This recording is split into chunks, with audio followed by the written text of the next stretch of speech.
dignitaries. I specially request welcome all the doctor specialty on the behalf of Cadila Pharmaceuticals, especially Derma division, on the occasion of National Sunscreen Day that we are celebrating on 27th of May.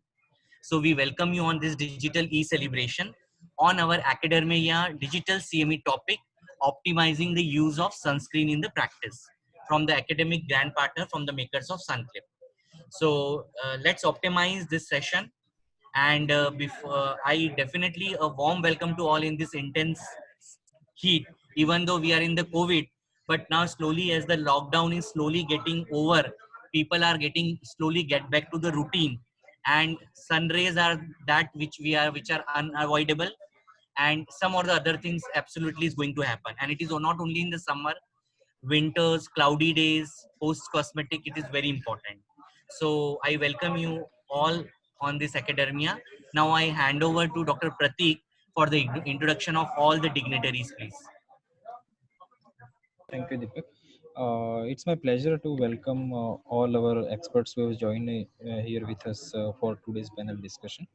I would like to first introduce our moderator and chairperson, Dr. Geeta Patel.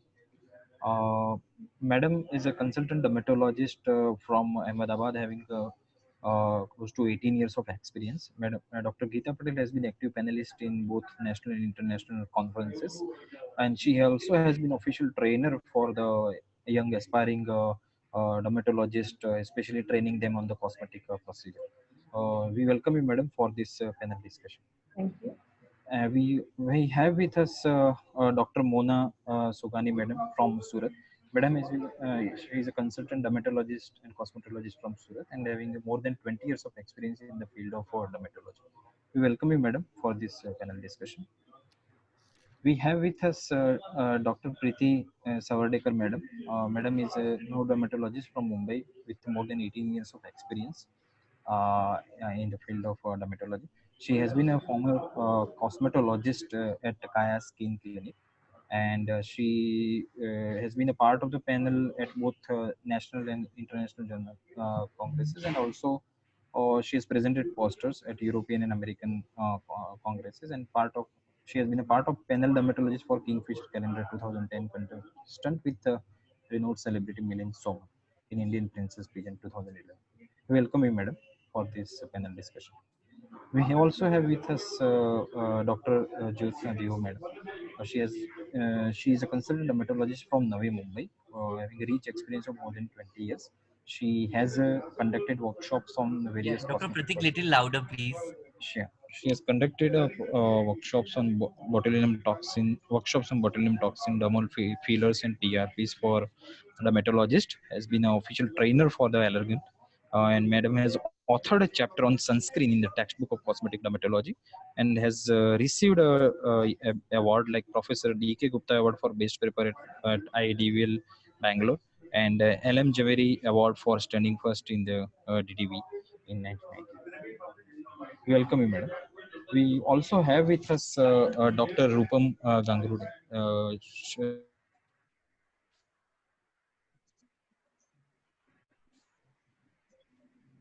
Skin Asia Skin Clinic, and she has been awarded as National Talent Scholarship in the year of 2005.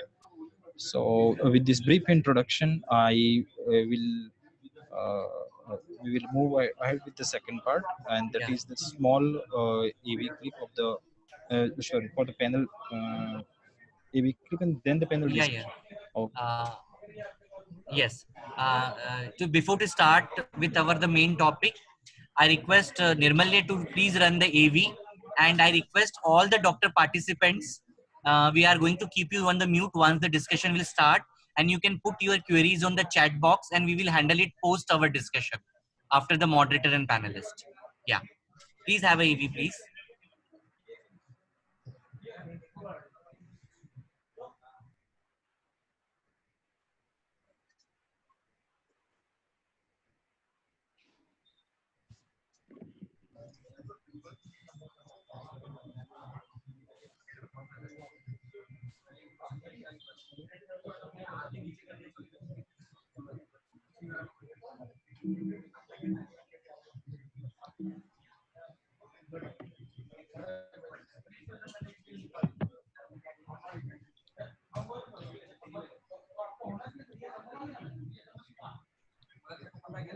Yes.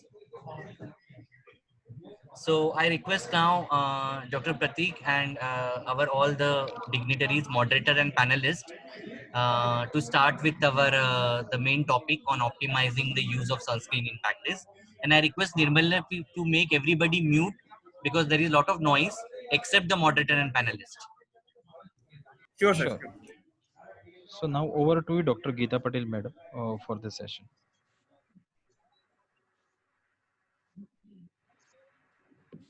Good afternoon, everybody. Am I audible? Yes, madam, you are audible. Okay, and have we muted everyone else in the background? Yeah, Pratik? Okay. Yes, madam. Yes, Yeah, yes, okay. muted. I think Dr. Josna, you have to unmute yourself because you are the panelist. Yeah, we Yes, ma'am. the moderator and the panelists will just keep it unmuted. The rest we'll just mute it. Done, Dr. Geeta, done. Yeah, okay. So I welcome you all on this hot sunny afternoon and very apt for discussing the optimizing use of sunscreen in our practice. And I believe it forms a very important part of all our prescription. So let's take an insight with the help of my esteemed panelists as to how we can optimize the use of sunscreens in the practice. So as next slide, please. Yeah, so going back to the history of sunscreens, it originated in somewhere in the 1928 to 30s in Australia, because of course Australia, because as you all know, there's a ozone depletion, and the most important cause to have a sunscreen over there, because we have so many beaches and people have so much sun exposure and so much sun induced damage. So I want to ask all my panelists over here whether do you think sunscreens form a very important part of prescription? Can we start with Dr. Preeti? Next slide, please. Are Hi, sunscreens thank you so important? much. So I feel that sunscreen are the clothes we wear on our face. You know how we're dressed up and where the covered areas of our body, if you notice, they don't have tanning, they don't age as much as our face, we don't get open pores, we don't get wrinkles on the body, which are covered areas, as much as we see on the sun exposed face and the open arms, below the sleeves, and our feet. So sunscreens should be a daily part of our routine, just like we wear our clothes. You have to wear a sunscreen on your face to protect you.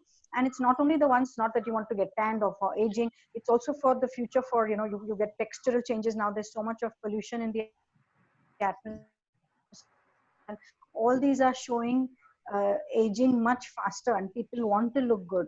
So it's an important part. I think it's very important. Sure.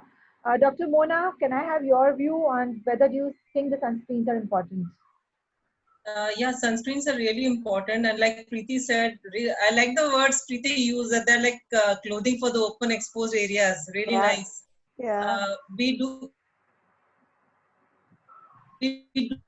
get aged earlier on the exposed parts, so definitely sunscreens are important daily, and people have to know.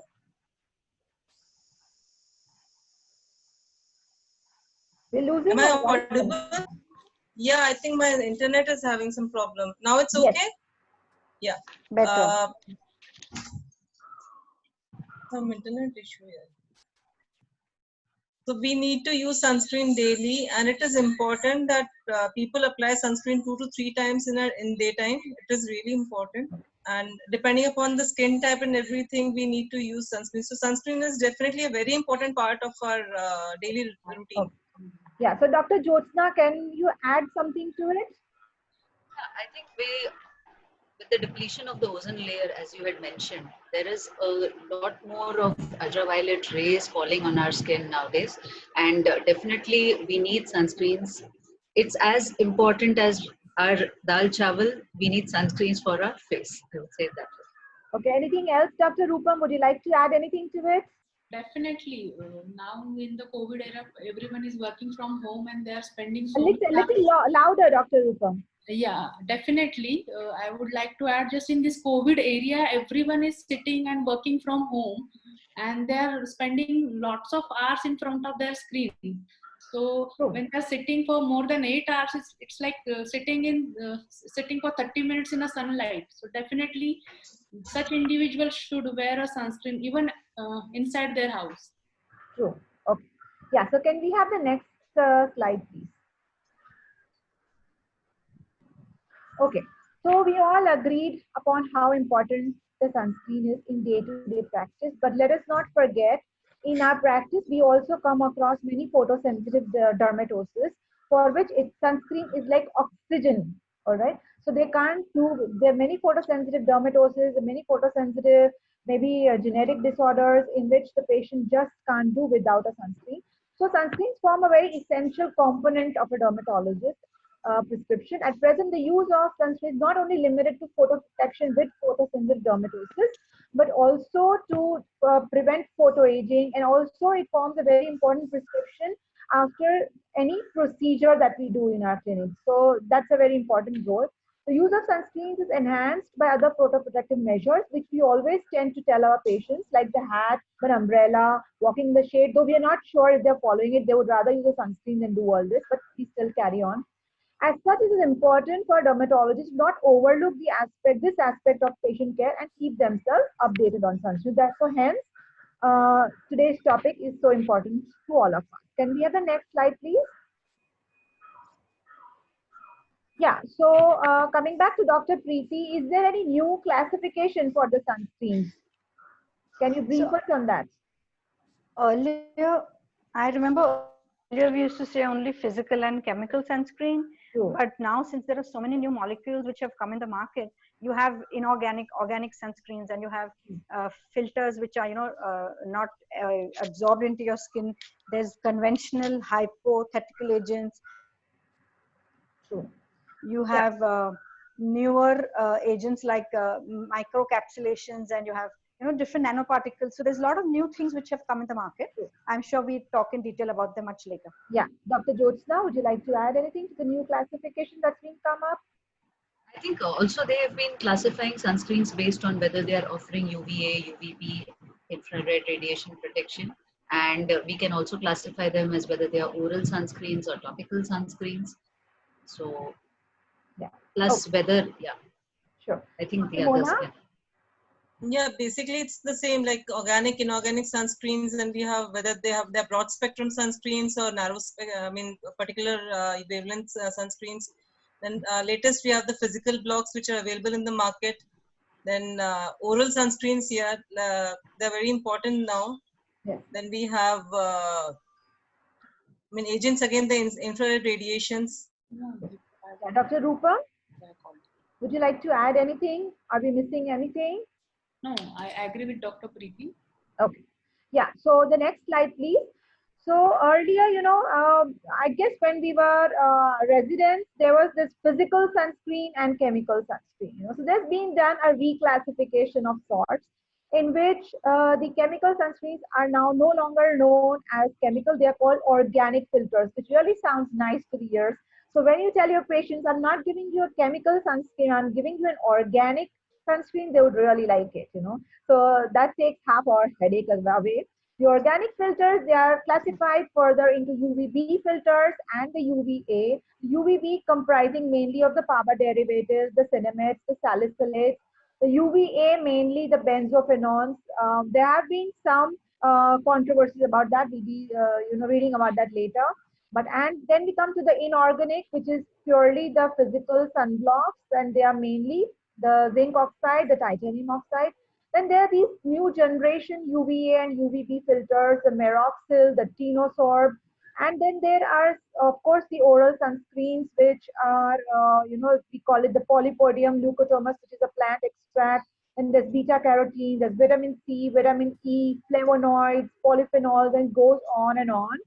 And so these also are known to protect against the infrared radiation. And also there are certain other inorganic filters like kaolin, calamine, iron oxide, which may be incorporated in other sunscreens. So next slide, please. Yeah. So let's start with Dr. Rupam this time. What are the, can you tell me about the characteristics of an ideal sunscreen? Like what would your ideal sunscreen have the characteristics of? The ideal sunscreen should be acceptable easily with the patient. There should be no white residue as more of the physical sunscreen leave. Then it should be a long lasting durable sunscreen even when patient is sweating or he's swimming. And definitely it should be a broad spectrum. Nowadays we also require some visible light filters also to avoid the photodermatitis and everything. Yeah. That the ideal sunscreen should be a broad spectrum one, acceptable by the patient. Yeah. Mona, any other quality would you like to add to your characteristic of an ideal? Yeah, basically an ideal sunscreen should be a combination of a physical and a chemical sunscreen. It should be broad spectrum definitely, and it should have a feel good factor because the patient is going to wear it throughout the day. Very true. So they don't want That's to a very sweat, important they don't want that oily look on their face, and they don't want that whitish look also on their faces. True. Yeah. So basically it has should to have be a good cosmetically appealing to the patient. yeah, cosmetically appealing. That is very important. Then it should be substantive as well. True. Because that is very important. Then it should be hypoallergenic, economical. That is another factor because patient has to use it regularly. Right. For it to be acceptable to the masses, it has to be economical. It has to be economical. True. Yeah. Jyotsna, any other? I think Rupam and Mona more or less covered most of the features of an ideal sunscreen. Just to say it in very fast, broad spectrum, photostable, should have an SPF of at least 40 plus, a PA rating of 3 stars, and it should be substantive, as she said, should not be washed off easily. And last but not the least, the most important is the patients should love using it because that's how it will work the best. Yeah, that's right. Dr. Preeti? Can I add something? Yeah, so one important point is many patients now have sensitive skin. So that whole bracket of people would want a non-irritant or a very light sunscreen, which is hypoallergenic, suitable to all skin types. So that would be added to all the wonderful, points that the others have. So an ideal sunscreen would have all these points that we all discussed. For the patients who have an extremely sensitive skin of a rosacea, we can go on to other very sensitive scare sunscreen. So can we just have the next slide, please? So we can just go through the characteristics again.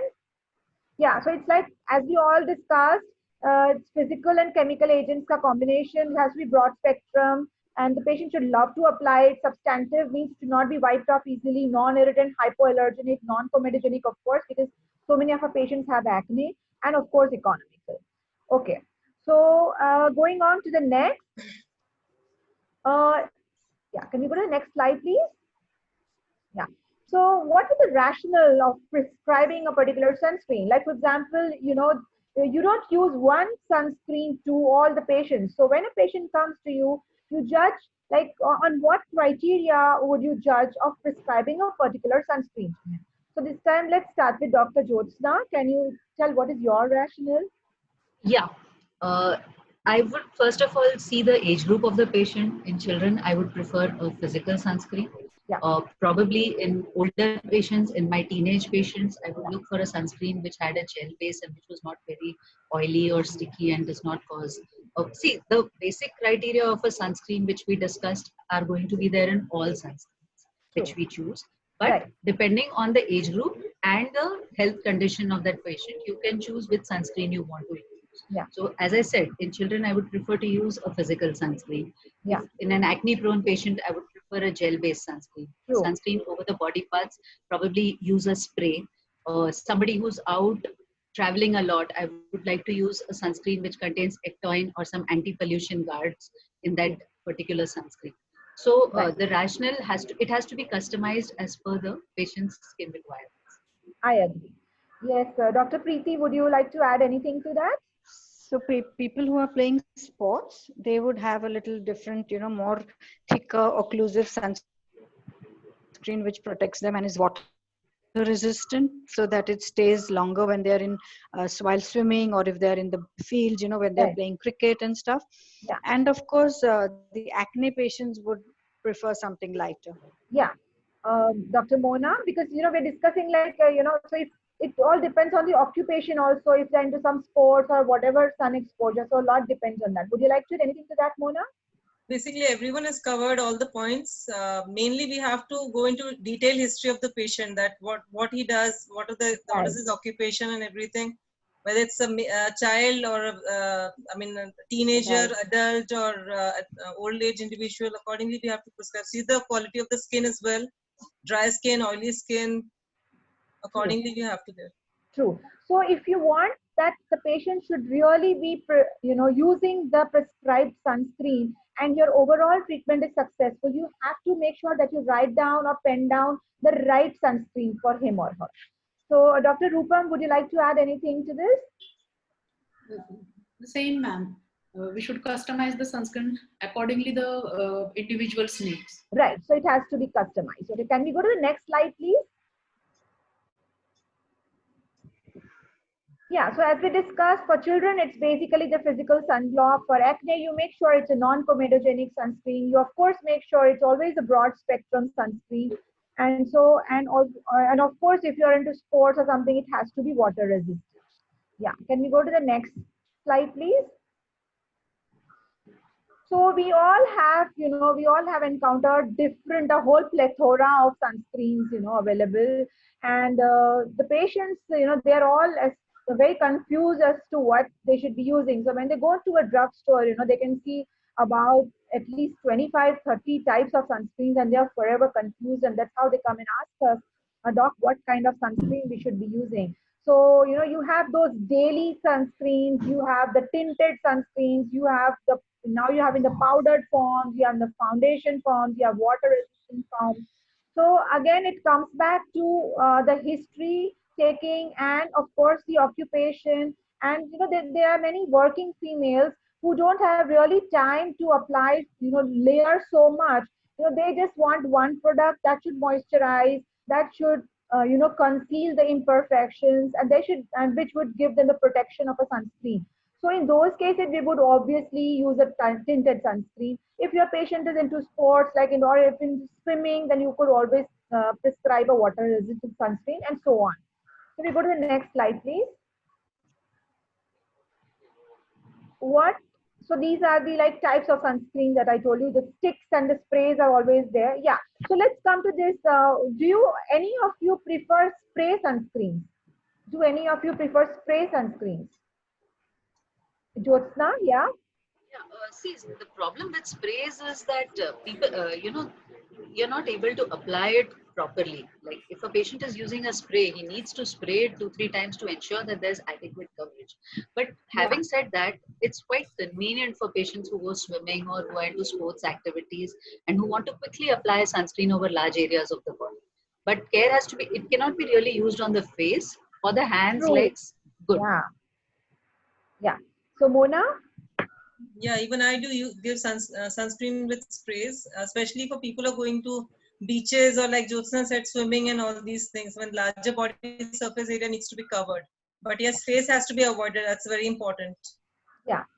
Even I don't really have a good experience, because then it goes into the eyes and then the patient gets put off forever, by using a sunscreen.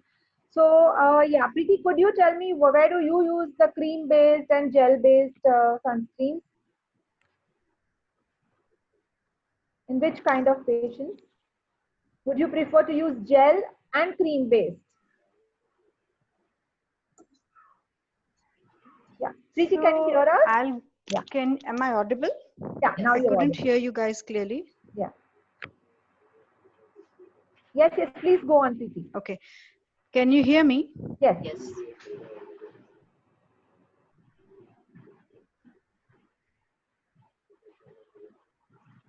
Okay. Am I audible? I just need a yes, because I couldn't hear you clearly. Yes, you're audible. Okay.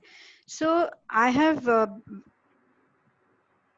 with experience over the years when I was working at Kaya also, whenever we perform procedures, I've realized that on the face, if the procedures are making them dry, I need to use a cream-based sunscreen, and of course the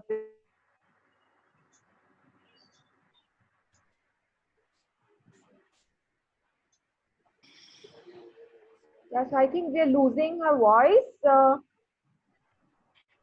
Rupam, can you answer? Yeah, definitely.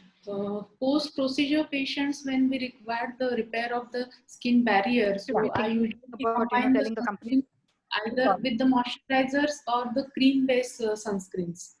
Right. So And post-procedure, we prefer a cream-based sunscreen, and for patients with acne, you would prefer a gel-based, gel right? based, Anybody has definitely. any experience of stick sunscreen? We don't have too many available, but yeah, so they're like, they're available mostly abroad, and they used for sports persons to protect around the eyes and on the lips. So not, it's not very useful for all patients, but whatever. Yeah. So can we go on to the next slide, please? Yeah. So we have different types of sunscreen based on the activity also, as we just discussed. Next slide, please. In which, there are daily sunscreens with moisturizing base, which anybody and everybody can use. Tinted sunscreens, which for females who go for work and they just need one thing. Powdered sunscreens for easy for reapplications, and water resistant sunscreen, as we all discussed, for people who are into swimming or those who sweat too much. Okay, so coming back, next slide, please. What do we mean when we say I use a broad spectrum sunscreen? Dr. Preeti, can you answer this? What is your concept of a spectrum sunscreen?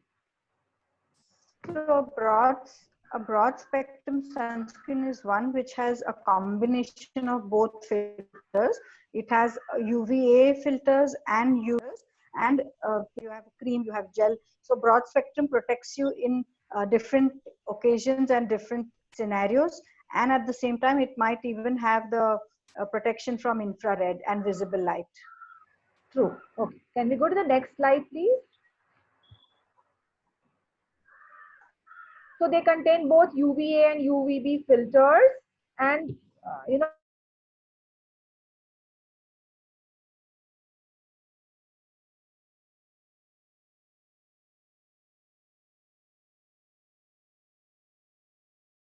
To add, when we talk of broad spectrum sunscreens, the ratio of the UVA and the UVB filters has to be such that it reflects the ratio of the UVA and the UVB in the sun rays. So it has to be balanced in such a way that it adequately protects you from both UVB and UVA. That's when it becomes a proper broad spectrum. That's a very important point. True, that's a very important point. Dr. Mona, would you like to take up, like, what about systemic sunscreens? Do you use any systemic sunscreens? And if yes, then which? Can we have the next slide, please? That's about systemic sunscreens. Yeah, I am using systemic sunscreens. Basically, they can be like antimalarials, hydroxychloroquine. All of us are using hydroxychloroquine many a times in PLE cases and others. Then we have the antioxidants, vitamin A, E, and C. Then we do give retinol sometimes. So all these I'm using. At present, we have the Polypodium leukotomus. I am not using it to great extent. I have no experience about it. Okay. Okay. So anybody of the panelists has experience about Polypodium leukotomus? Yeah, Jyotsna? I have used it, but it's not the only sunscreen, right? You use it as an adjuvant along with your topical sunscreen. Yes, absolutely. So yeah, but it's quite good. I find it useful Exactly. yeah. I too have a very good experience. So, I only use it when most of the time when my patients, they want to go on a beach holiday and they are like terrified about getting tan and they don't want to get tan anyhow. So I tell them to use the topical sunscreen, of course, and of course the 2-hourly interval, and then add this on. So this is an adjuvant sunscreen. You can't just bank upon Polypodium to do the work. So yeah, Preeti, do you have any experience about Polypodium leukotomus? So I completely agree with you, Dr. Patel, that it's an excellent adjuvant sunscreen to add to all the things that you are already applying. But here I'd like to make a point that the amount that is needed to create a good result is 2 tablets twice a day. So you have to have actually 4 in a day. Yeah. And people who are gluten sensitive will have an issue because the tablet coating is made in such a way that it has gluten extract. So those people might have a problem. So keeping these in mind, I think it's an excellent product to use. Yeah, very true, Dr. Preeti. Dr. Rupam, do you have a take on this? Yes, I have been using it, but yes, as you said, when the individual is going for a vacation and he will be in the sunlight for a longer period, then definitely it helps, but True. not routinely. Right. Okay. All my And patients. right. So beyond polypodium, we all use vitamin C. We use beta carotene routinely. We use HCQS sometimes. So so these are the systemic sunscreens that we have on hand. So let's go to the next slide, please. Yes. So beta carotene and antimalarials and vitamin C and polypodium. So yeah, so that's our rigmarole of systemic sunscreens. Can we go to the next slide, please? So this we already discussed, which systemic sunscreens we routinely use in our practice. And yeah, can we go to the next slide, please? So since we were talking about systemic sunscreen, Yes. has anybody had experience with green tea because of the polyphenols in that? Has anybody seen Yeah, any? that's I think a new kid on the block in the area of oral sunscreens, and I think it's also available in addition to whatever oral sunscreens that we have. So I haven't used it as a standalone. Do you have any experience, Dr. Preeti? So of course I have, a lot of patients come to us with their photodermatosis, but I had this one lady who I have to talk about. She said every time I had green tea, my allergy on the hands would never come. But the day I forgot to have green tea, I would get the allergy. And I was like, wow. Oh, So the that was the green tea only that you added oh, difference. Yeah, yeah. oh, So she was applying her sunscreen, but even after putting sunscreen, she would get some redness. But the day she had green tea, she wouldn't get it. So the office days, she would have green tea. And over the weekends, when she didn't go to office, she would get the allergy. So it was very alarming. I said, I mean, I should make a point and ask if anybody else has any experience. oh, that's interesting. Yeah. Okay. All right. So coming back to this, to whom should sunscreen use be advised? So like what are, the US FDA approved uses in which, I mean, hello? Oh my God. Yes, madam. You're right. Hello? Yes, madam. You're audible. Yeah, yeah. Okay. Hello? We can hear you, Dr. Geeta. I can Yeah. hear you. Yeah, so I just lost it. Yeah. Okay. All right. So there are certain US FDA approved uses of the sunscreen, but I think apart from we discuss this of course, but as we all had an agreement that I think sunscreen forms a routine prescription. Like in all our prescriptions, there's an important space for the sunscreen. But still, let's see, Dr. Jyotsna, could you tell us, in which conditions should sunscreen be always advised? Okay. See, the a condition, all the photosensitive disorders or Right. skin conditions which get worse with sun exposure, their sunscreen use is a must. So, which would include all the photoaggravated dermatosis, all the photosensitive dermatosis. So, in case of polymorphic light eruption, lupus erythematosus, or in case of porphyrias, in Yeah. case of all the xeroderma and all.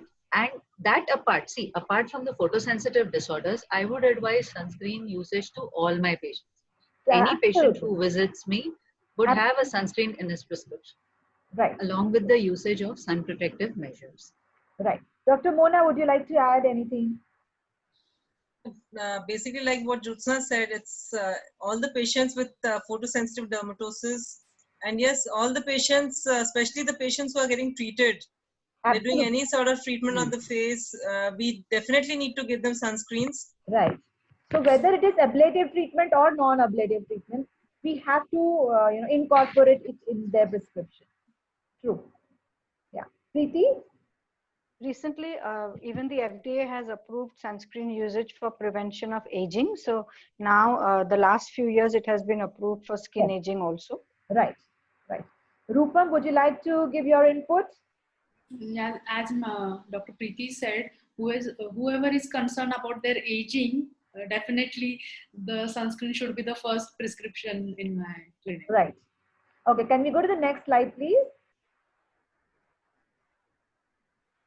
Yeah. So, So these are all the approved indications: the sunburn, skin or lip damage, patients having freckles, skin discoloration, for photoaging, skin cancer. So we don't have too much, but still for phototoxic, photoallergic drug reactions, all photosensitivity diseases, all photoaggravated dermatosis, plus all our patients on treatments. And basically, it just means that all our patients. Okay. So can we go to the next slide, please? So how should we advise application of a sunscreen? Dr. Muna, could you take that for us? Yeah, this is the most important and the tricky part, because asking the patient to apply sunscreen properly is really difficult. People, normally we have to ask the patients to apply sunscreen in such a way that it has to be 2 milligram per centimeter square of the area. There is like, we have this teaspoon rule, which is really nice. It's like 3 ml for the face and neck, then 3 ml for both the each arms, 6 ml each for chest, back, Right. both the lower legs. Right. So that can serve as an approximate guideline. Okay, Exactly. This amount is enough for the face, this amount for the hands. Yeah. Okay. Preeti, would you like to add anything to that? So here I would like to make a comment that, when I used to be at Kaya also, and all the girls used to perform procedures on the patients. Yeah. And as a habit, we put sunscreen and we tend to rub it and we massage it in. Yeah. But now with the advent of nanoparticles, your microencapsulated, your little, you have, and the physical sunscreens, if you try to rub them, they're going to get patchy and they're not going to sit on your skin well. So it's very important to make them understand to take the sunscreen as a little blob on their palm, put little dots on their skin, and then just with one finger join the dots, because they don't realize that half the sunscreen is going on their palms and they're wasting the product instead of actually working on your face. From that half teaspoon, half of it has been absorbed in your palms because your palms are always dry. True. So tell them to use little dots, join the dots with just as little exposure with your palm, and form a thin layer to sit on your skin. True. That is what a very is important point. Let them, yes. Yeah. not to massage it in. True. Also, I would, many patients, they ask us, they're especially females, because they want to apply. There are many patients who like to apply 5-7 layers, and they put on so much things, and then they want to know the order of application. Like, where would the vitamin C serum come? Where would the sunscreen come? Where would the moisturizer come? So we have to just remember that the sunscreen should be almost the last thing that you would apply. You can apply whatever you want on the face. You can apply a day cream, you can apply a vitamin C cream, you can apply a moisturizer, and then you apply the sunscreen. Then if you want to apply, you can dab on a powder or just leave it, or you can apply a makeup on top of the sunscreen. So that should be the last thing you apply before your makeup. Dr. Rupam, anything would you like to add on to this? The working females who are not able to wash their faces and repeat the sunscreen application, I just advise them to use a good sunscreen, thicker layer before leaving their home, and then during their working hours, just dab the powder which has the SPF in it, the compact which has the SPF in it. Right. So that the duration will be more, protection will be more. Correct. So that's an easy add-on to the SPF. Yeah, that's good. Okay. So next slide. Sorry? Another thing which we need to say is, when they apply the sunscreen, they should see after applying the sunscreen, there should be a layer visible on the face, and it should subside in the next 3 to 4 minutes. That means they have put the right amount. If after applying the sunscreen is not visible, it's probably not enough. Very essential point. Yes. So, sometimes what happens is they take the right amount and they apply it, and then, they see that little white film, and they get, they get upset or disappointed with, whatever I applied, and try to wipe it off. So in fact, at the time of counseling, we should counsel about this, that you might see a whitish film appearing for 3 to 4 minutes. Wait, it will settle down by itself, and this is what will actually work. So yeah, that's a very important point to be mentioned. Okay, can we go to the next slide, please? Yeah, so this is what we discussed. Next slide. Next slide, please. Yeah. So any important context between the sunscreen and the Indian skin? So, while choosing a sunscreen, what are the things that we keep in mind when you select a sunscreen for the Indian skin? Dr. Jyotsna, would you like to take that? Yeah, I'd like to say that our Indian skins, we are mainly type 4 and type 5 skin. So sunscreens which have a little bit of tint are usually more acceptable to our populations. Yeah. The second thing is that the concept of the sunscreens and Indian skin has changed over the years. When we when I started my practice at that time, the concept was that an SPF of 15 is enough. But now the concept is that no, even though we are brown and even though our skins absorb the melanin in our skin absorbs UVB rays. Nevertheless, our skins do age as much as the Western skins. Yeah. So sunscreens are as important for us too, even though we may not get skin cancers, but we get pigmentation and the signs of skin aging as much as the other populations do. Very true. Yeah. Dr. Rupam, would you like to add anything to that? Yeah, UVA protection, I think it's more important nowadays for Indians, even for the Indian skin, because the rays are penetrating deeper inside in the dermis and it affecting the MPAs and the collagen and elastin. And definitely the aging we can prevent with the, if you have a good sunscreen with PA factor. Right. So PAA++ is as important as the SPF, or maybe even more, because we want more UVA protection, because Indian skin tends to tan easily. So if you have a sunscreen which has a high SPF but does not have a good, UVA protection, it becomes senseless to the Indian patient, because he wants prevention of tanning. That is his perception of a sunscreen. We have to keep that in mind and prescribe. Any other point, Dr. Mona? In terms of the Indian skin? Yeah, basically we are living in India, so the temperature over here, it's hot and humid. Especially in Surat, it is quite hot and humid. Yes. So our sunscreens have to be more of water resistant types, with good substantivity. Yeah, very true. Yeah, Dr. Preeti. So here on this point, since the others have already covered the Indian skin issues, I also tell my patients that there are different types of tanning that we get. There's an immediate tan, there's a delayed tan, and then there's a true tanning. Now, the immediate tan is what you see immediately in 1 hour, and it even goes away within the next 2-3 hours. But the delayed tanning can start within 1 hour, may peak up to 10 hours, and even stays up to 2 to 3 weeks. So we have to guide them that not only if you're going on a beach today, doesn't mean you only put today, you have to put every day, because the beach exposure that you had today might even develop over a period of time, and you'll see the tan coming up later. So it's very important to make them understand that it's not only on occasions that you wear the sunscreen, you have to wear it every day. True, true. Yes. Okay, can we have the next slide, please? Yeah, so we have to all remember that Indian skin has tans very easily. So when you choose a sunscreen in context of Indian skin, it has to be UVA protection worth it. And also you have to make sure that it doesn't get wiped off, because everyone sweats in India, and it's easy for a sunscreen to be wiped off. Also, not to forget, the cost has to be viable for one and all. Yeah. Can we go to the next? Can we go to the next slide, please?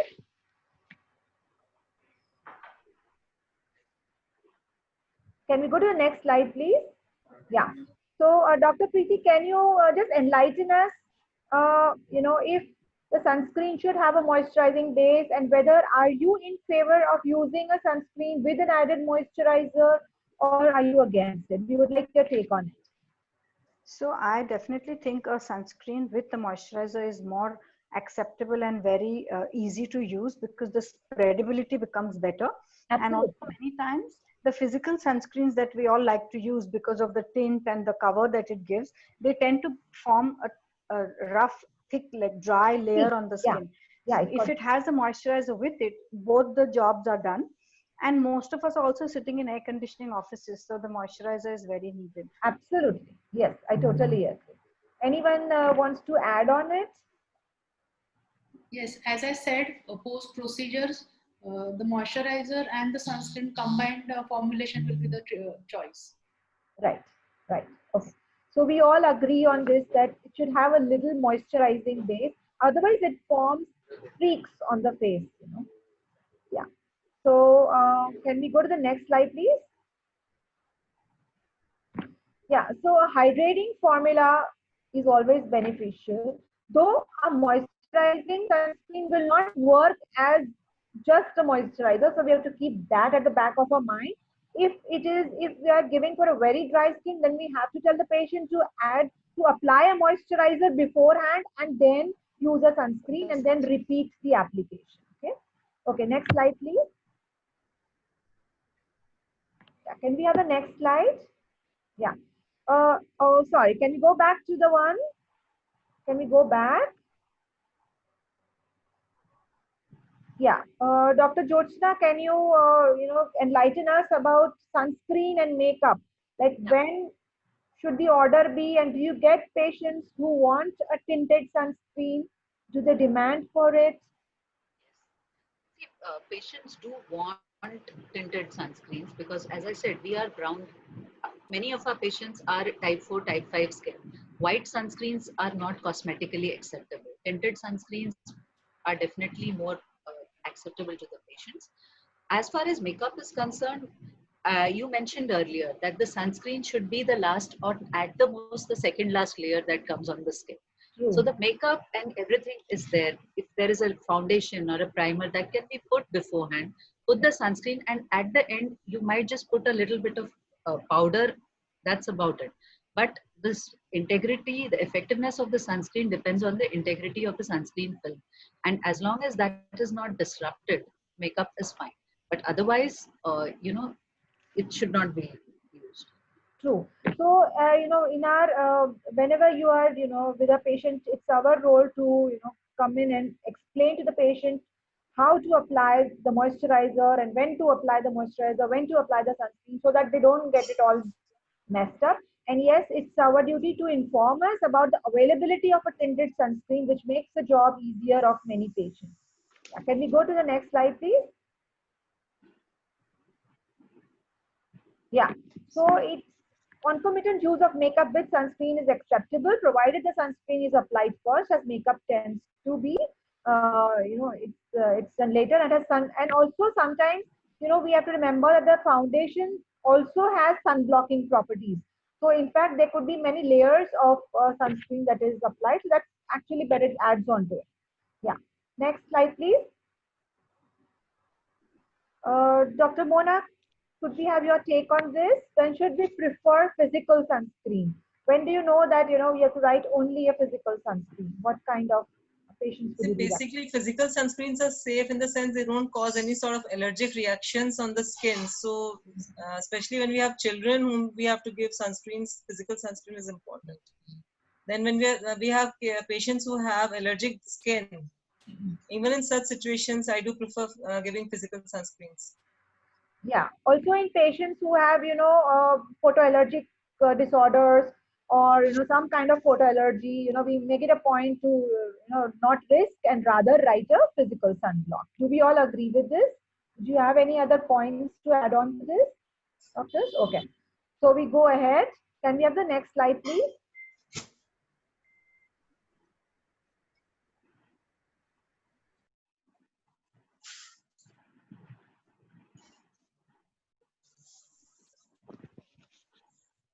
I think Dr. Geeta is lost. By the time she comes back, the physical sunscreen also is lasting longer. So it helps us to prevent reapplication. We lost you, Dr. Geeta. Yes, I just got it. Okay. So the physical sunscreen would last longer than a chemical sunscreen. So the application is also less. So that's one more benefit of the physical sunscreen. Yes, that's an important point, Dr. Preeti. That's true. Okay, can we go to the next slide, please? So, yeah, Dr. Rupam, can you take up this? What are the important factors apart from SPF for judging the efficacy of a sunscreen? The PA factor, which I said, PA factor triple plus is more important nowadays because SPF 30 and SPF 50 practically doesn't make any difference for the Indian skin tone. So it's a very percentage where it's just 3 to 4% of protection more in SPF 50 as compared to SPF 30. So PA triple plus or PA 4 plus is more important. Right, right. Yeah. Any other factors would you like to see for judging a sunscreen? I'd like to also look at the substantivity, like how water resistant Yes. or Very very water important point. resistant is Yes. it.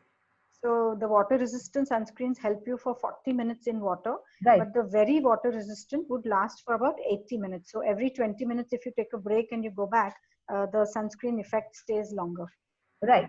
So you have to, apart from the other factors that we saw, substantivity is a very important point, and also the PA plus, which helps us to know about the UVA protection. Okay. Can we go to the next slide, please?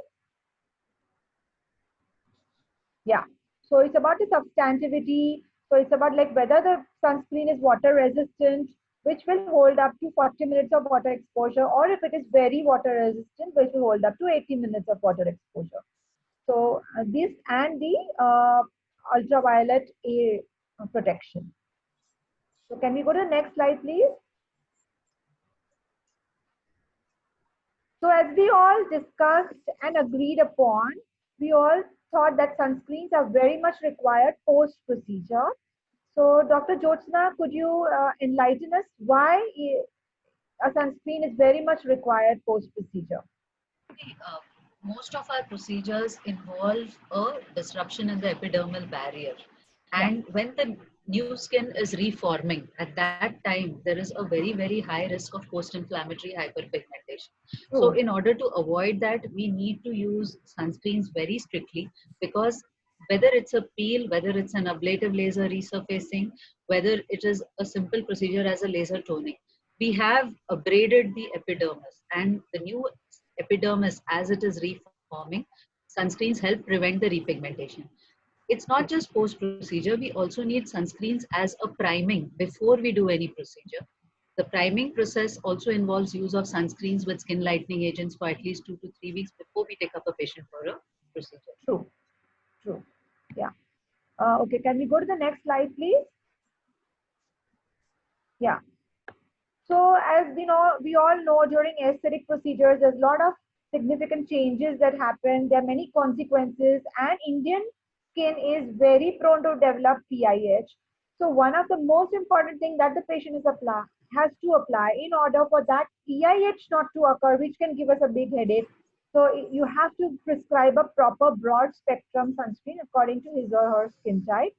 And also the post-procedure skin is very dehydrated, so needs hydration through the sunscreen and protection through the sunscreen. And of course, a barrier repair cream, which you always have to prescribe along with it to aid the skin repair and recovery. The next slide, please.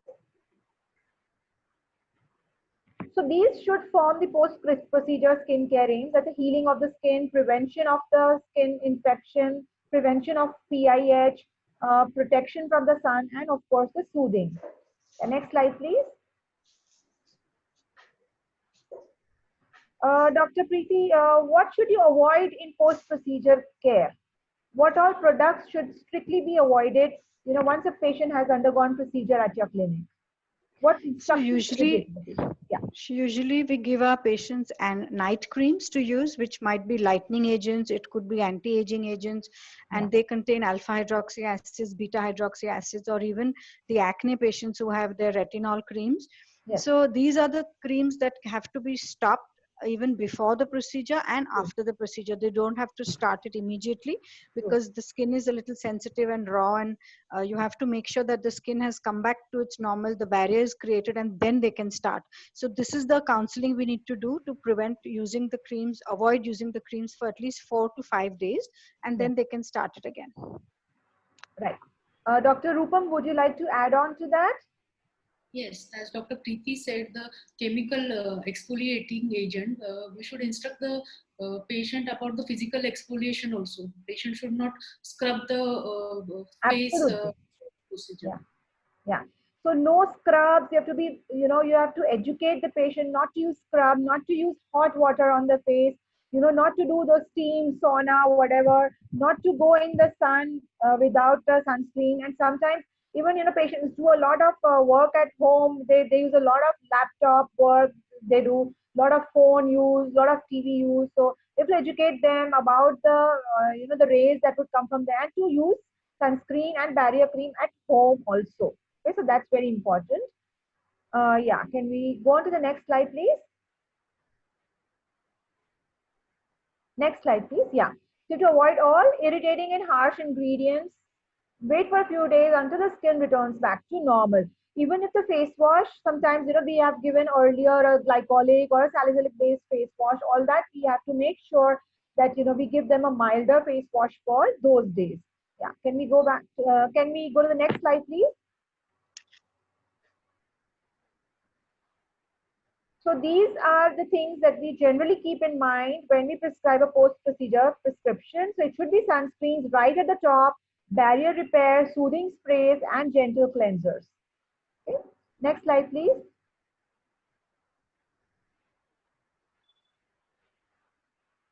Okay, so Dr. Mona, would you take this up for us? So these are some of the procedures that we do in our clinic, but they do not have too much of ablative action going on. So which sunscreen would you prefer in the following procedures, which are like mild peels, we do microdermabrasion, HIFU, RF, the hydrofacials that we do, and certain injectables like Botox and fillers. So what kind of sunscreen would you prefer in these kind of procedures?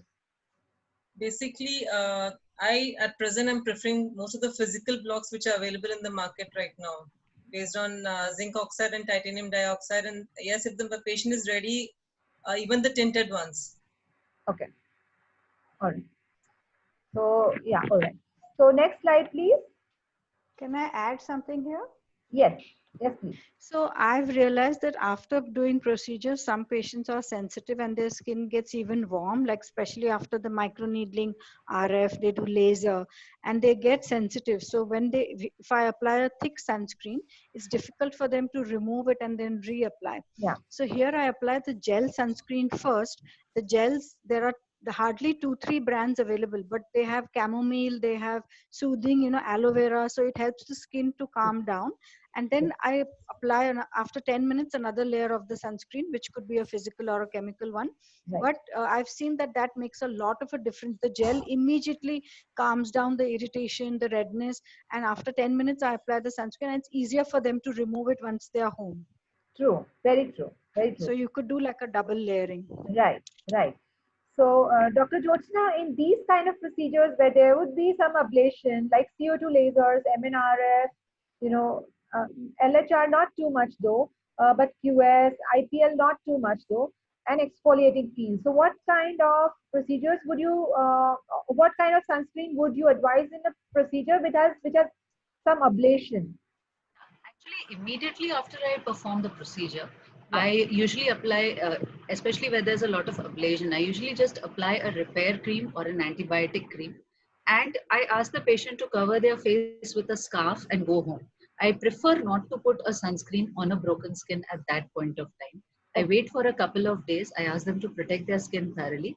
And then a couple of days down the line, I ask them to start applying the sunscreens again. But the other additional thing that I do is, usually for these procedures, I like to call my patients in the evening time, so that when they leave the clinic, there is no sunlight at that point of time, and they're able to go.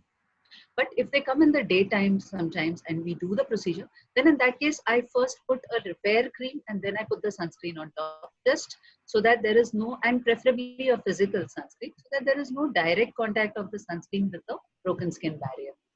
True. Okay. So what I do is, when I do procedure and there's not much of exfoliation or ablation, then I tell the patient to continue with the whatever sunscreen he or she has. I don't change the sunscreen. But if it is a procedure like CO2 laser or MNRF, where there's quite a fair amount of ablation happening, then I make sure I add on a barrier repair cream, which works as a moisturizer, which works as a healing, soothing repair agent, and which works as a barrier also between the skin and the sunscreen, so that even if patient applies a chemical sunscreen, that's fine, because you have a barrier in between, so you don't have the adverse effects of chemical sunscreens happening. And if I think the patient can afford, then I do make a change and tell him to add a physical sunblock along with the barrier repair. So you can take a call depending on various factors. Okay. Yeah. So we go on to the next slide, please. Yeah, so all of us will take this one by one, all of these, this question I want all of you to answer. So do you all believe in, okay, no, we go on to the next, please. Yeah, we went, yeah, one more. Yes, yeah. So sunscreens with additives or actives, like would you prefer, a sunscreen in which there are antioxidants added or any other additives added, and why and where would you use? Yeah. So Dr. Preeti, would you like to start that, please? So like I mentioned earlier, this gel Yeah, I think we lost you. Can you hear us, Dr. Preeti?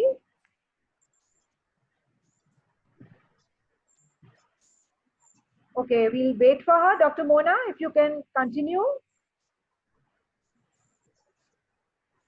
Yeah, definitely. I would prefer sunscreens which contain like soothing agents in them, post procedures, definitely, like Dr. Preeti mentioned. Then we can use sunscreens which contain vitamin C. Also, there's a controversy right now, but I do prefer patients cannot apply multiple layers many a times. True, true. So they can use this. Then, okay. So Dr. Rupam, Personally, I don't advise patients sunscreens with vitamin C because vitamin C is the molecule which should be in its stable formulation. So I advise them to use vitamin C separately and sunscreens separately. Sometimes I do prefer sunscreens with moisturizing agents in post-procedure cases, but as an anti-aging purpose, vitamin C and sunscreen separately. okay. Dr. Jyotsna. Yeah, see, I use sunscreens with additives depending on the indication. Right. So, see, first of all, patients are not everybody wants to put multiple layers on their face. Perfect. There are patients who want to use maybe just one, max to max a second layer and get going. So Right. in such patients, we can use sunscreen with additives. So patient prone to pigmentation with melasma, in the day they can use a sunscreen with a skin lightening agent. A patient looking for anti-aging indications can use a day cream or a sunscreen which has an anti-aging ingredient added Right. to it. So, and of course, sunscreens with moisturizers are used in patients, acne patients who are on isotretinoin therapy. So in the day, they can use a sunscreen incorporated with a gel-based moisturizer. So, and of course, after procedure, sunscreens with moisturizer. Yes. So do we have Preeti back with us or not yet? She seems to be muted. Dr. Pratik, can you help her, please? screen which I've been. I'm back. I was muted and it wasn't coming off. Anyway. Okay, so while we wait, so additives can be vitamin C, antioxidants, a whole, and now we have sunscreens with DNA repair enzymes as well. So it's like it's one step ahead, the next level. Like you are also protecting your skin from the sun while you have ingredients incorporated in your sunscreen which are already repairing the damage which is done by the sun, in the previous exposure or in the current exposure. So you have all next level sunscreens available. Then you have sunscreens with anti-redness effects, so especially for people with rosacea, you have those kind of maybe green tint or something to camouflage the redness. Then you have sunscreens which are tinted, as we talked about, which serves a multitude of purposes to camouflage, and they don't have to use a separate BB cream or CC cream. And other ingredients like green tea, antioxidants like other botanicals are added, topical nicotinamide. So, if you ask my experience, if I compare a patient applying a proper vitamin C and then a sunscreen to a patient just applying a sunscreen with added vitamin C, of course, when it is separate, the results are much better. That all of us have seen in our patients. That's much better. But there are many times where we see the patient cannot afford to buy and apply so much, and then sometimes there are males who don't like the idea of layering so much, and you still want to give them a little bit or a dash of vitamin C to whatever it whatever it can work. So that's where you you can help you can find these kind of sunscreens with additives or actives helpful in your daily prescription. So next slide, please. Can we go to the next slide, please? Yeah. Next, please. Yes. So antioxidants, they neutralize the free radical damage. We all know that. And so whatever kind of help you can get. So they boost the effectiveness of your sunscreen. And they ensure the maximum protection. Of course, as we discussed, it's never the same, but still whatsoever. Yeah. Next, please. Next, please. Yeah, so we have the next level DNA repair enzymes. Though we don't have too many brands in our country right now, but I think one or two have come up. And next, please. And we still have to, see the real results. I'm sure. Dr. Jyotsna, any inputs in that? I haven't used many of them, but the concept sounds very, very interesting. Yes. Yes. Mona, Rupam, your inputs? Same, I haven't used any at present, but yes, we need to look into it. Yes, Rupam? Future of sunscreen, DNA repair enzymes, it definitely is the future of sunscreens. Yeah, correct. That's the future. So next slide, please. Preeti, are you there? Or she's still not come back? Can you guys hear me? No, you're not audible. Oh, yeah. Can we hear Preeti? She's muted herself again. No, I can't see her either. Okay, even if she's audible, she can answer, but I can't hear her. Okay, so these sunscreens with the so-called DNA repair enzymes, they may have a tint, so it's like the ultimate multi-purpose sunscreen.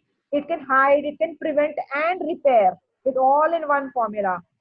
So I think one brand of Obagi or Dermalogica has such sunscreens.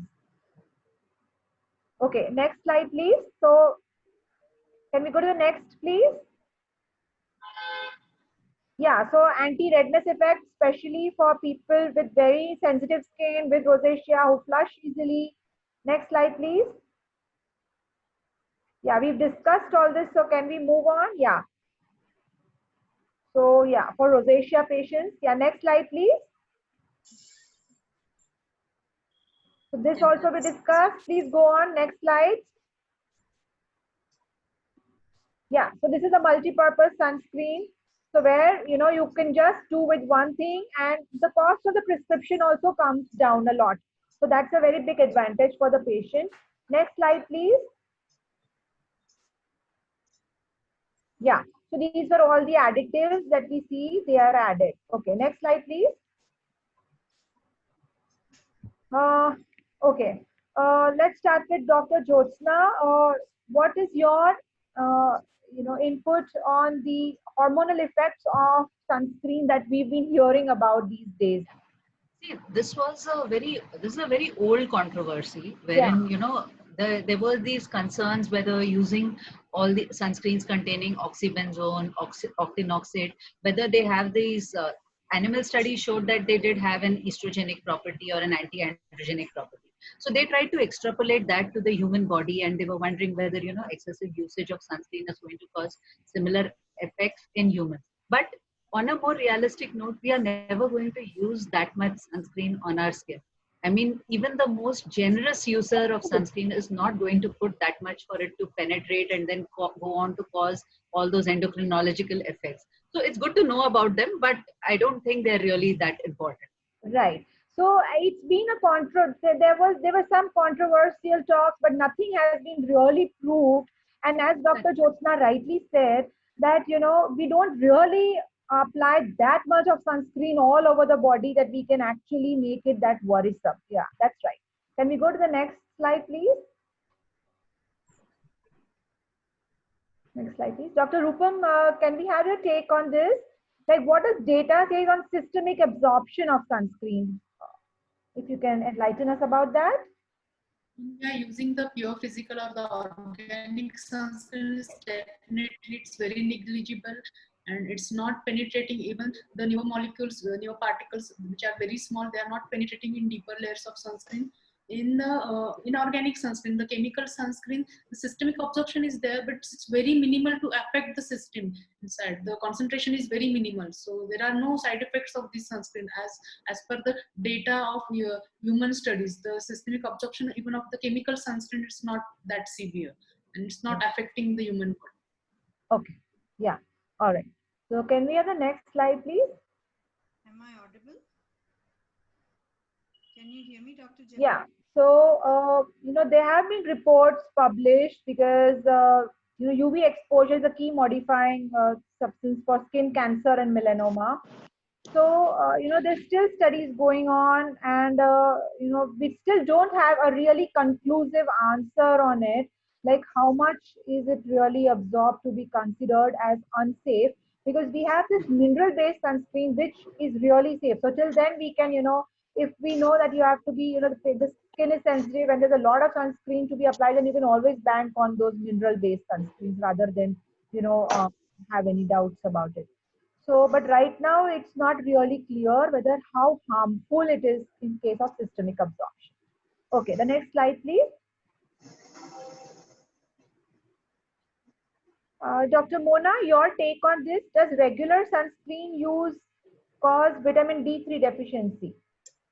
I don't think regular sunscreen use causes vitamin D3 deficiency because first of all, majority of the Indians do not use sunscreen to that extent that it can create vitamin D deficiency. Maybe it's the indoor habit which is developed now. People are not going outside a lot.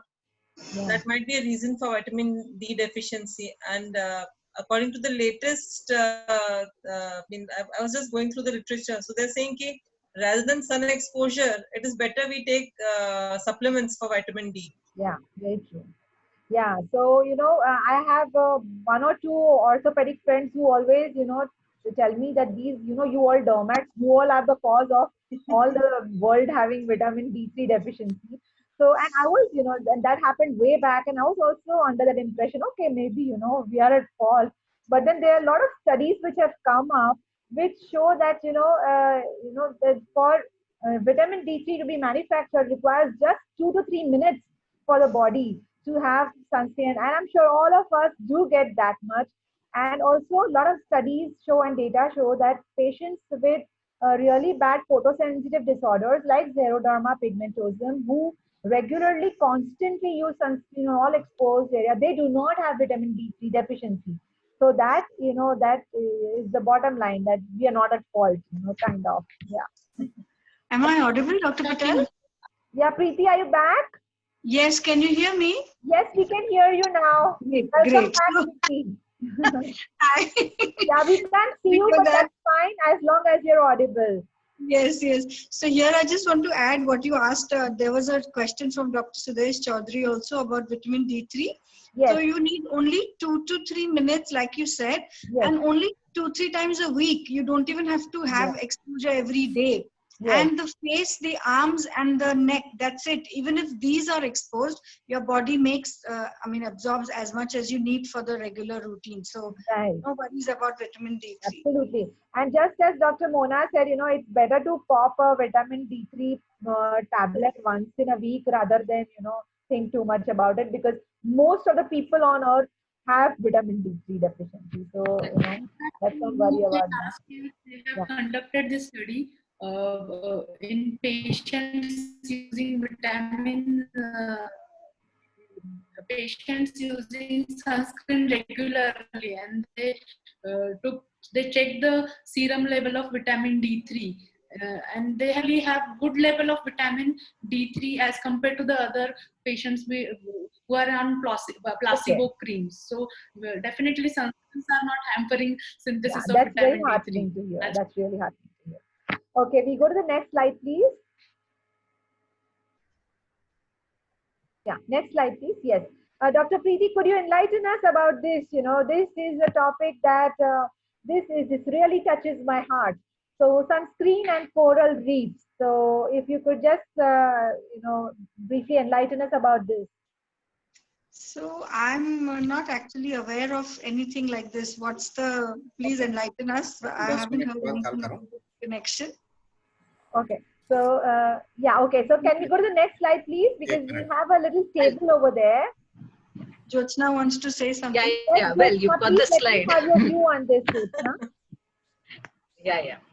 No, you've got the slide which is showing that Yes. recently there was this article in the newspaper where some of the islands in the Pacific have Yes. actually banned the usage of sunscreens by on their islands, you know, because they found that it was affecting the marine life because of the, and Absolutely. it wasn't just the chemical sunscreen, but Yes. even the physical sunscreens. Yes. So that was about, you know, not using sunscreens. Yes.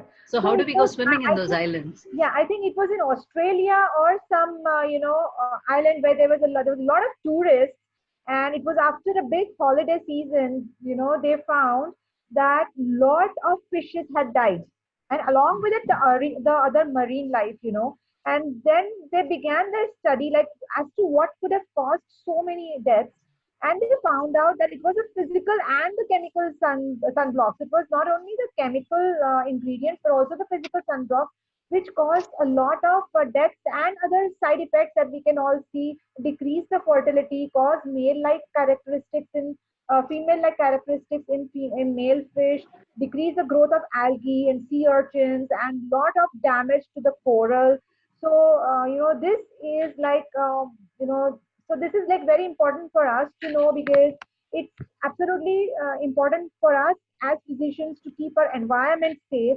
And this can be of utmost importance, because if this is true, then we better be careful. We have to guide our patients, and sometimes it's okay to apply less sunscreen and use more of oral sunscreens. If you have to be on a beach holiday, and we have to make this aware, and we have to take this more in detail later on, because this is an important and touchy topic.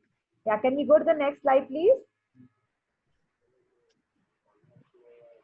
The next, please. Yeah.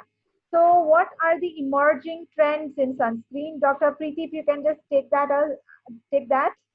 So I would think that the tinted sunscreens are of course very much in now. Yes. There are sunscreens which contain sun spheres. So there are these little copolymers, styrene or acrylate copolymers, Yes. which contain a lot of water, and as the sunscreen is applied, the water is migrating to the cells, so they hydrate. At the Yes. same time, the sun spheres are left with a lot of air-filled bubbles, and this makes sure that the light is refracted more. So you can use less ingredients which can actually cause allergies, and the sun sphere helps enhances the efficacy of the sunscreen to 50 to 70%. So this is one new technology which has been talked about, and of course the nanoparticles, which somebody else can take it. True. Yeah. So, Dr. Rupam, can you enlighten more about the nanoparticles and where is it used? Yes, nowadays there are many companies getting the ingredients like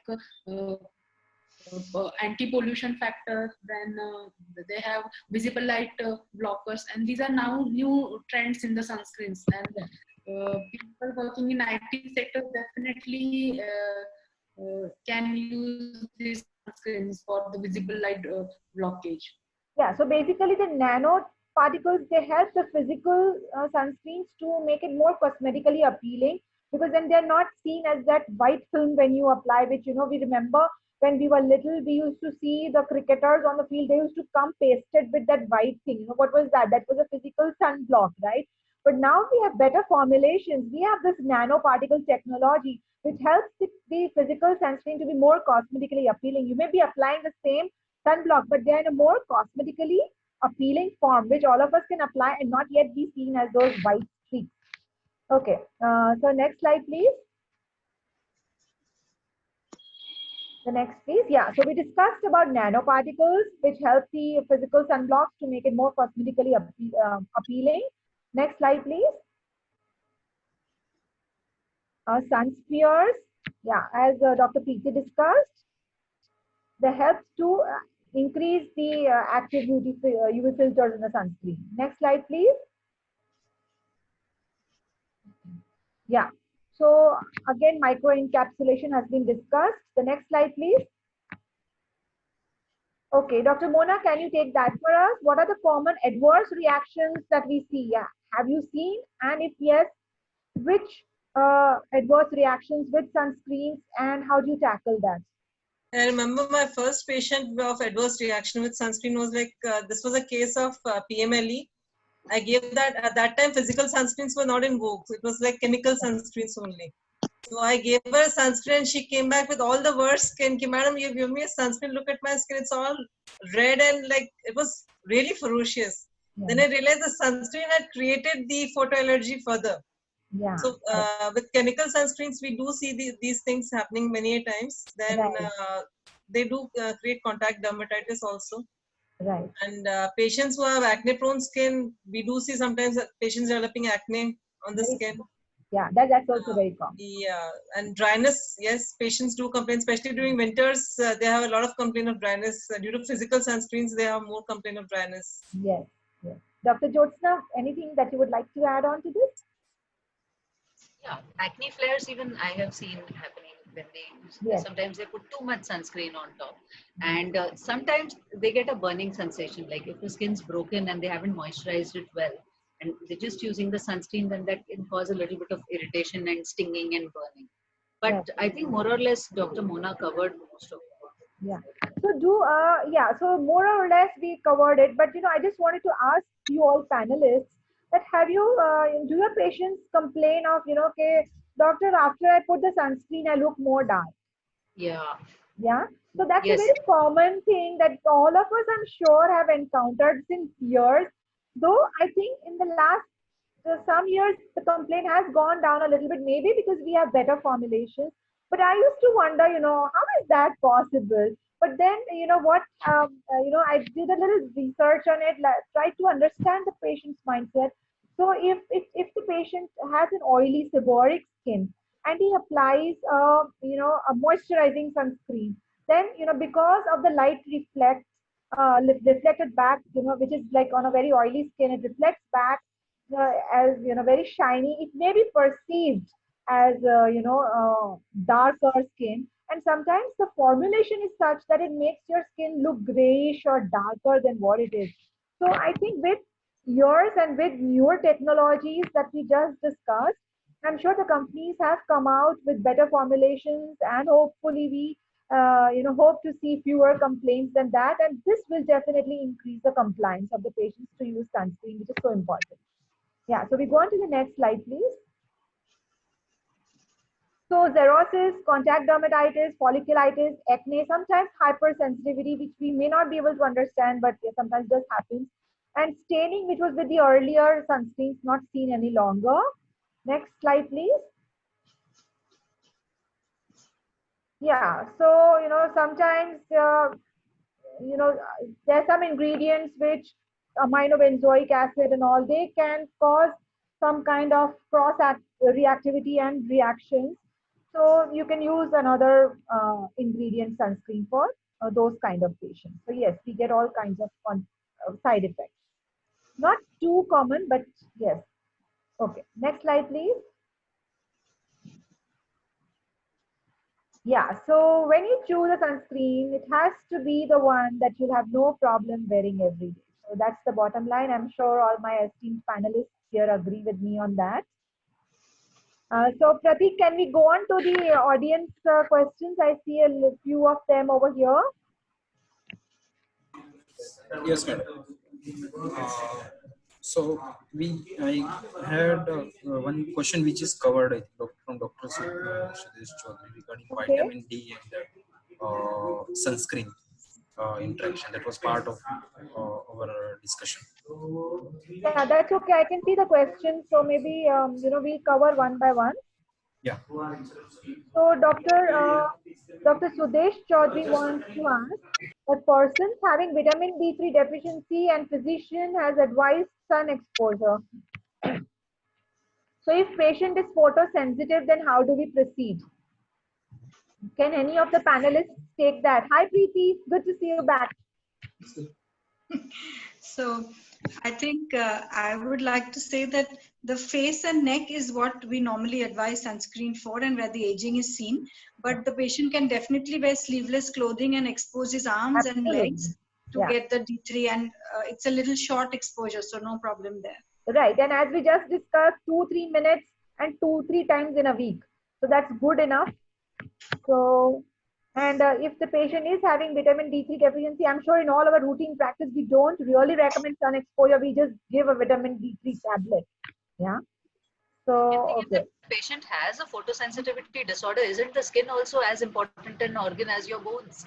So, I mean, you should protect your skin and eat the vitamin D3. Exactly. Yeah. I don't think there's any double opinions about that. Yeah. Okay. So, okay. Another question from Vibha Murarka.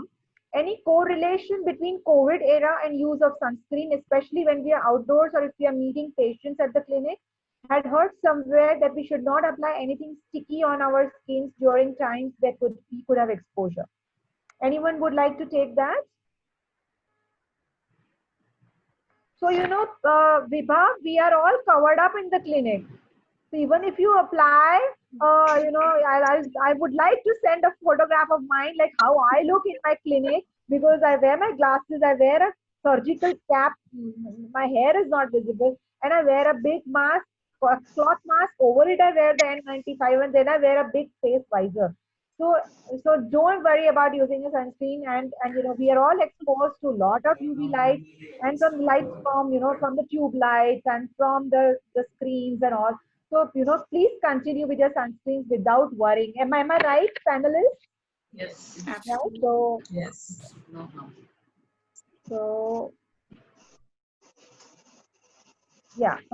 So I can't see the name, but yeah, doctor is asking if chemical sunscreens have side effects in childbearing age. Would anyone like to take that as well?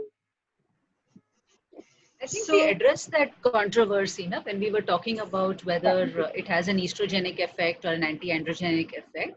But so it's the same thing. We're not going to really apply it in the quantity where it is going to be absorbed systemically and then cause a problem. So I don't think there should be any contraindication. Yeah, and as it is in children, we usually prefer a physical sunblock. We don't usually prefer a chemical sun. Yeah, so I think we have taken up all the questions of the participants. So Pratik, is there any more? Because I can see just these. Deepak, can I, if you can enlighten us if there are any more questions on the chat forum? No more question, doctor. This is Lakshmi Narayana, general manager. Chemical sunscreen have side effect in a child bearing age. That's a question which has come. We discussed that. Dr. Chaudhary wants to say something. Yes. Geeta, you told that after applying the sunscreen, patients sometimes complain of darkness of the skin. Skin becomes dark. This is a very usual trait. Patients do say that they get more pigmentation after using the sunscreen. Yes. We are getting such queries many times. Yes. The reason Yes, doctor. So that's what I was telling, that I'm sure all of us get such patients. But doctor, the problem is now with better technologies, we have better formulations of sunscreen. So slowly and gradually, I'm sure the complaints will wear down. But if you still have a patient which has very oily and seborrheic skin, make sure you don't give a moisturizing sunscreen. You can give a physical sunblock, and I'm sure you will find better result and better compatibility with that. But yes, we do get a lot of complaints regarding that. But the thing is that the manufacturers need to upgrade, the formulation of the sunscreen. There's no other way to that problem. the reason is there because once they apply the sunscreen, they think that they have been protected fully. Yes, that's another reason. They applied less quantity or they are Very true, doctor. Yes. Very true. You have a very good important point over there. Security. Red में करो या किसी इसमें करो. Exposure, they are getting the pigmentation after 3 Yes. hours. Yes, yes, very true. And sometimes they apply a chemical sunscreen and they go out immediately. You know, if it's a physical sunscreen, you can go out immediately. But the chemical sunscreen, you have to wait for a specified 15-20 minutes and then go out. And most of them do not follow this. So it is again, our role comes in explaining the patient how to use a particular sunscreen that we have prescribed. That counseling is very important. Very true, doctor. Absolutely. Again, comes down all to counseling.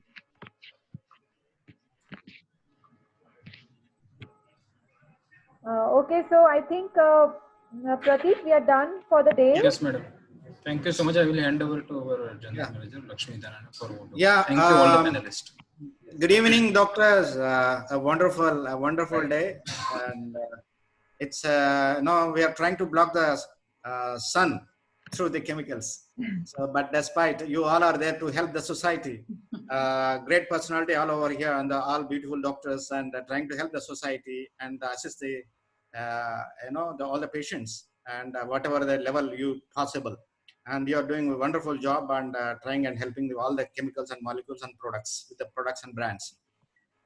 Today, great day, sunscreen day, and sunscreen day, you all are assembled, and a wonderful day again. And today, total participants are almost close to 100, and your message and knowledge has gone to reached all across, and parallelly it will go further. And this kind of a platform we have chosen to gather all the medical fraternity. This is almost 23rd, I believe. Deepak, this is the 23rd, I believe, right? So 23rd session that we are continuous medical education to all the medical fraternity, sharing their knowledge. And we being a Cadila Pharma, I'm a Lakshmi Narayana, a general manager for heading the division. So we are continuously doing it. So thanks for overwhelming response from all the medical fraternity for our invitation. And a special vote of thanks to Dr. Geeta Patel, chairperson and moderator today, and the wonderful lady. Doctor, I met you several times. I hope I do not know many pharma industries comes and meet you. And we had a very good interaction there when I met you. Okay. So today also that tempo has not reduced so continuously. Thank you. And thanks, special thanks to Dr. Mona Sanghi and Dr. Rupam, Dr. Preeti, Dr. Josna for expert panels, and exercised and experienced and shared the wonderful knowledge to all the medical fraternity. And that's a wonderful day. And again, I thank you, doctors, those who have joined and participated in this program and made successful. And I thank Dr. Prateek, who has coordinated all the medical fraternity for the subject. Yes. So Dr. Prateek is continuously helping all the medical. Is a one corner and junction that I know each other getting connected. That's was. And Mr. Deepak is my colleague, and a special thanks to him and his colleagues, Mr. Ashish and Nirmalya, who has coordinated and webinar related matter. And I thank you, my sales managers, Mr. Arvind and his team, and other sales managers who has coordinated and met to join the doctors in the webinar. With this, I hand over to Dr. Prateek. If you have any few words to say. No, thank you so much. Thank you all the doctors. It was a very good learning for me as well. So considering it a National Sunscreen Day and covering all the comprehensive discussion, we tried to touch upon more real life scenarios. Basically, that was the object, which we wanted to celebrate on this National Sunscreen Day. Thank you so much. Take care. Stay safe. Thank you. Bye-bye, Jyoti. Thank you, doctor. Bye-bye. You made the day. You made the day Sunscreen Day. Nice interacting. Bye-bye. Yes, Thank you. it was really good. Thank you, good doctors. session today. Thank you all, doctors. Okay. Thank Bye-bye. Yeah. Thank you. Bye. Bye. Bye. Thank you, Dr. Suresh Chaudhary. Thank you. Yeah, thank you, Dr. Suresh Chaudhary, for always joining and giving your valuable input. Yeah. Thank you. Dr. Thank Suresh you, was very particular in this. Yeah. Thank you. Thank you. Okay, bye-bye. Thank you. Okay, bye everybody. Bye-bye.